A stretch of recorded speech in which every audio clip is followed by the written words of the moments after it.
ছায়ানগরী, যা ৬০-এর দশকের বাংলা সিনেমার প্রেক্ষাপটে দর্শকদের ফিরিয়ে নিয়ে যাওয়া যায়, অর্থাৎ সেই সময় যখন বাংলা সিনেমা ছিল তার সুবর্ণ যুগে।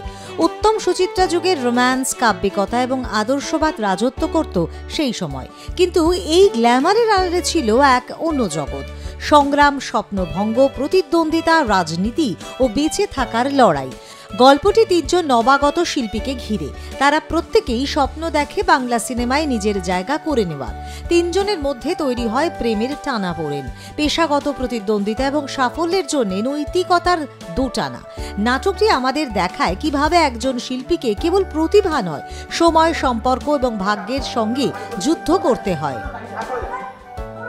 নাটকে পরিচালক, প্রযোজক, সাংবাদিক এই চরিত্রগুলি যারা ইন্ডাস্ট্রির বাস্তবতা তুলে ধরেন। নাটকে দেখা যায় বন্ধুত্ব, প্রেম কেমন ধীরে ধীরে প্রতিযোগিতার রূপ নেয়। ২৬শে অক্টোবর রবিবার জ্ঞানমঞ্চে আয়োজিত হয় অনিরুদ্ধ গুপ্ত পরিচালিত নাটক ছায়ানগরী।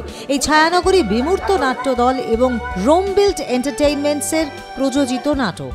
অভিনয় সুমিত সমাদ্দার, ঋত্বিক পুরকাইত, সায়ন বিশ্বাস, রুদ্রদেব পাল, প্রান্তিক চট্টোপাধ্যায়, রিমি গাঙ্গুলি সহ অন্যান্যরা। এই নিয়ে দ্বিতীয়বার মঞ্চে মঞ্চস্থ হল ছায়ানগরী। পরিচালক অনিরুদ্ধ গুপ্ত জানিয়েছেন, আমরা প্রথম থেকেই আশাবাদী ছিলাম, সাফল্য পেয়েছি। মানুষের কাছে স্পষ্ট আমরা কি দেখাতে চেয়েছি নাটকের মধ্যে দিয়ে। পরবর্তীতেও এই নাটক সবার সামনে তুলে ধরার চেষ্টা করব।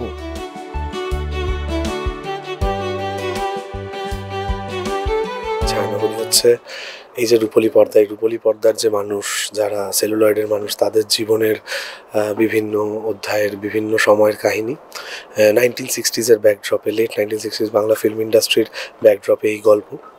এখানে বিভিন্ন সেই সময়কালীন বিভিন্ন চরিত্রগুলি যারা ছিল তারা তাদের সাথে তাদের পর্দার বাইরে এবং পর্দার ভেতরের জীবনধারাগুলো এবং তাদের ব্যক্তিগত সম্পর্কগুলো কীরকম ছিল, এবং আমাদের যে একটি ধারণা আছে তাদের বিষয়ে যে তাদের জীবনটা কীরকম, হয়তো সেই ধারণা সবসময় সঠিক নয়।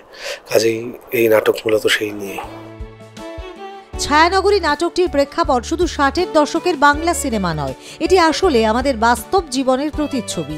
এই নাটক আমাদের শেখায় কিভাবে স্বপ্ন, উচ্চাকাঙ্ক্ষা, সম্পর্ক, নৈতিকতা আর সাফল্যের লড়াই একে অপরের সঙ্গে জড়িয়ে থাকে, ঠিক যেমন আমাদের জীবনেও ঘটে। কথায় আছে, স্বপ্ন দেখা সুন্দর, কিন্তু তার মূল্য চেনা জরুরি।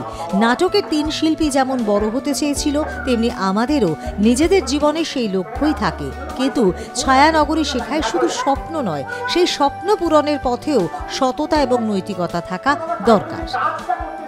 এই নাটকে আমার চরিত্র একজন ৬০-৭০ দশকের একজন প্রডিউসার, প্রযোজক।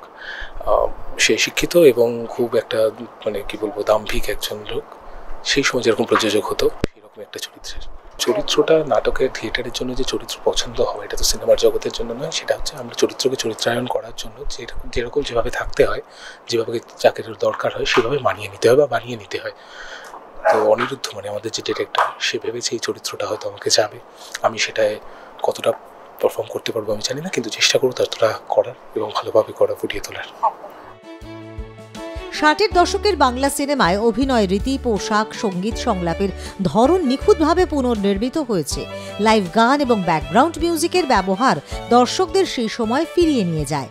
নাটকের মঞ্চে সিনেমার সেটের ছায়া এবং আলোর ব্যবহার একে ছায়ানগরীর নামের সঙ্গে গভীরভাবে যুক্ত করেছে।